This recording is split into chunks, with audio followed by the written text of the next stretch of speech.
The Dominion admiral had seen 1,000 civilizations kneel. He'd watched their finest ships carved apart like cattle. He'd grown bored of conquest centuries ago. But when his fleet dropped out of hyperspace above Earth, he leaned forward in his throne for the first time in 50 years. Because the ships waiting for him, 1,400 of them, looked wrong. They looked like they'd crawled out of a war that hadn't happened yet. Admiral Knelt studied the human vessels through his viewing lens. Asymmetrical, ugly, covered in blast scoring and mismatched plating. Some had entire sections grafted on at odd angles. Others bore the scars of impacts that should have been fatal. His tactical officer ran the silhouettes through their database 3 times. No matches, not one. These ships existed nowhere in Dominion records. The admiral's amusement slowly cooled into something else. Earth's harbor master was a woman named Chen, 63 years old, calm voice, steady hands. She'd trained for this moment her entire adult life. So had her mother and her grandmother. 3 generations of the Chen family had passed down one sacred duty: answer the Dominion's questions. Answer them completely. Give them exactly what they ask for, and let them discover for themselves what that means. The tithe had always been simple. 1 in 10 ships, stripped for parts. Crews relocated to surface housing. No negotiation, no appeal. Humanity had paid it 3 times across 150 years. Each time, the Dominion took their vessels and departed without a word of thanks. Each time, humanity smiled politely, bowed respectfully, and watched very, very carefully what the Dominion ships could do. Knowledge is patient. Humiliation can be a teacher. Knelt demanded the fleet manifest. Standard procedure. Harbormaster Chen transmitted it without hesitation. 1,400 vessels, complete specifications, hull compositions, engine configurations, power signatures, everything laid bare. The admiral's tactical officers began their analysis, then stopped, then started again. The numbers made no sense. The power outputs were wrong. The hull densities were impossible. These ships couldn't exist, but they did.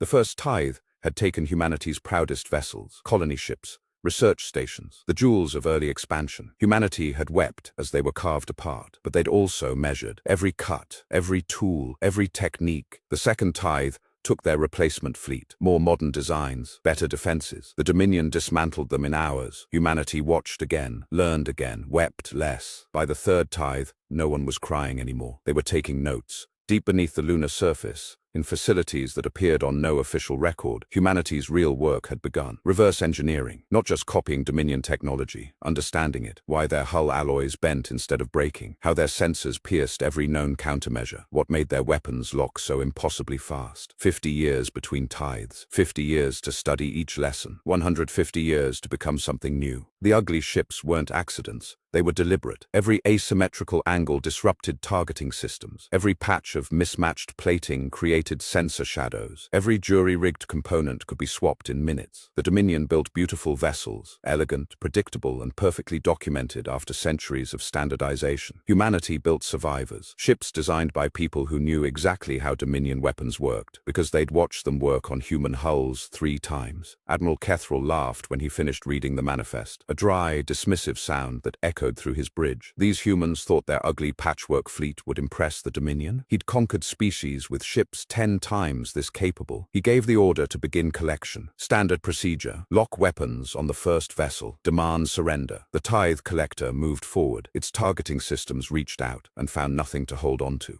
The weapons lock failed, then failed again. The collector's targeting computer cycled through every known frequency, every established protocol. The human ship was right there, visible, unmoving, making no attempt to flee. But to the Dominion's systems, it was a ghost, a smear of contradictory data. Admiral Knelt's smile faded. He ordered a second ship to assist, then a third. 12 Dominion vessels couldn't establish a lock on one motionless human transport. Harbormaster Chen's voice came through perfectly clear, helpful, respectful, almost apologetic. She explained that human vessels had experienced some unusual modifications, experimental hull coatings, sensor-reflective geometries. Nothing aggressive, of course, just precautionary measures. The Dominion was welcome to attempt manual targeting instead. Chen paused, then added very politely that she wouldn't recommend it. The collector's captain looked at his admiral. No one was laughing anymore. The Dominion had ruled the galaxy for 11,000 years through one simple principle: overwhelming force prevented resistance. Why fight when defeat was certain? Every species understood this. Every species submitted. For the first time, Knelt faced an enemy who had spent 150 years preparing for exactly this moment. Not to fight, not to resist, to make fighting pointless, to remove every advantage the Dominion had always taken for granted.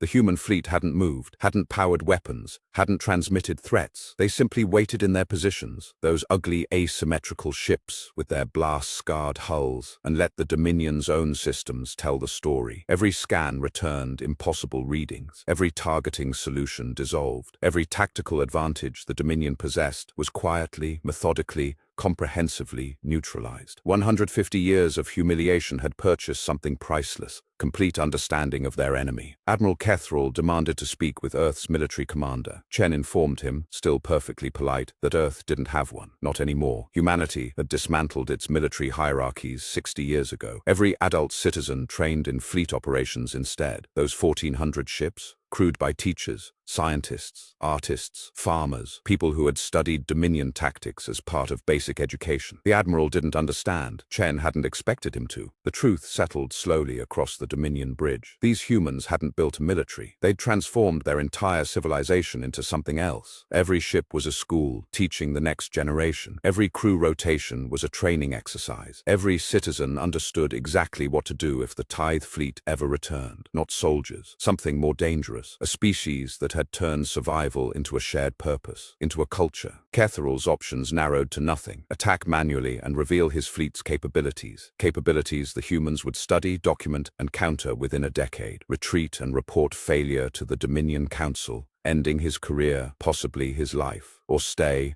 and face a standoff he couldn't win against an enemy who had apparently memorized his every move. The humans had been playing a longer game, 150 years longer. The message came from Chen at exactly the moment the Admiral's desperation peaked. Simple, direct, offering precisely what he needed. Humanity would accept the Dominion fleet's surrender, full pardons for all crew members, asylum for any who wanted it, technical exchange programs for those interested in learning. No humiliation, no revenge, no tithe, just a choice. The same choice humanity had never been given. Kethrel's hands trembled above the console. The younger officers surrendered first, then the enlisted crew. Ship by ship, the Dominion fleet powered down and accepted escort to Earth stations. Kethrel watched his command dissolve with something strange rising in his chest. Not anger, not shame, relief. For the first time in 6 centuries of service, someone had shown him another way existed. The humans guided his ship in gently, like they'd been expecting him all along. Chen met Admiral Kethrel personally at the docking bay. She was smaller than he'd imagined, grayer. Her eyes held no triumph, no satisfaction, only patience, infinite, accumulated human patience. She handed him a data chip, everything humanity had learned about Dominion technology across 3 tithes, freely given. Because, she explained, knowledge shouldn't be taken, it should be shared. Kethrel stared at the chip. He had never received a gift before. The Dominion Council received word 6 months later, not of defeat, not of rebellion, of silence. The tithe fleet had simply stopped responding. When they sent investigators,